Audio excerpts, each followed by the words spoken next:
134. Leur numéro élevé indiquait avant même le départ qu'ils ne nourrissaient pas d'ambition quant au classement général. Et pourtant, cet équipage est digne d'éloge. Il prouve chaque jour que la vie est toujours plus forte, même après les plus terribles des accidents. Un reportage de Frédéric Vigé au bivouac.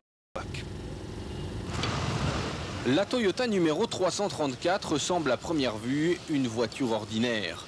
Sur la carrosserie pourtant, ce détail devrait vous mettre la puce à l'oreille. Et oui, ils sont 3 dans la voiture, avec à l'arrière une passagère un peu particulière.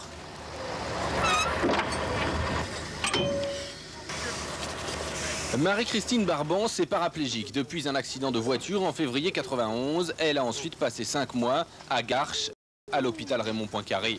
Là-bas, quelqu'un avait contacté les médecins pour leur expliquer sa folle ambition.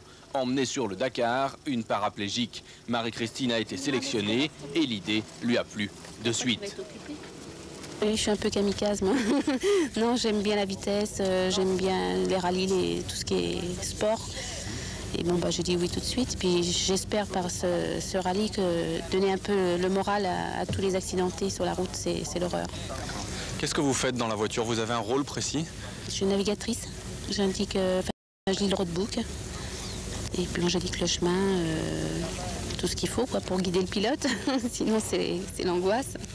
C'est difficile d'être derrière? Difficile, non, moi j'ai plus de place. Hein. Je suis à l'aise, moi je suis bien installée. Non, ça se passe bien. Au contraire, je suis surélevée, donc je vois mieux la route. Donc je peux plus... quand il y a des problèmes, je leur dis facilement, quoi. Le seul problème, il est en fait survenu avant même le Dakar.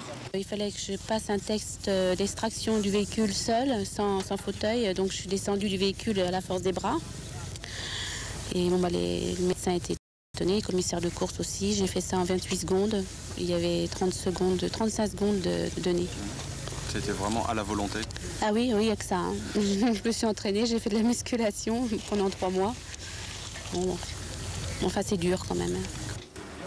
À mi-chemin de son aventure, Marie-Christine ne regrette pourtant rien, sauf peut-être une seule frayeur plantée dans les dunes nigériennes. J'ai eu un peu peur quand on est tombé, parce que quand on prend les dunes, on descend mais on remonte tout de suite. Mais là, on est resté vraiment planté, ça m'a rappelé un peu mon accident.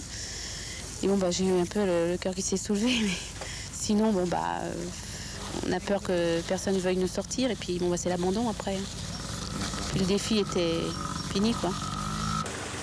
Le défi, justement, il est né de cet homme, Gérard Alcaraz, et d'une belle histoire. Ce qui m'a donné l'idée, c'est au 11e Dakar, aux portes de Montélimar. Il y avait un enfant qui était paraplégique et je l'ai fait monter dans la voiture. J'ai ensuite vu que c'était impossible d'amener un enfant et c'est là que j'ai pensé à Marie-Christine, à une femme.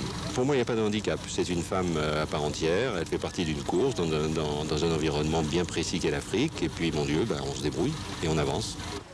Reste dans l'aventure une troisième personne, Bernard Dejean, mécanicien de profession, il aide aussi Marie-Christine.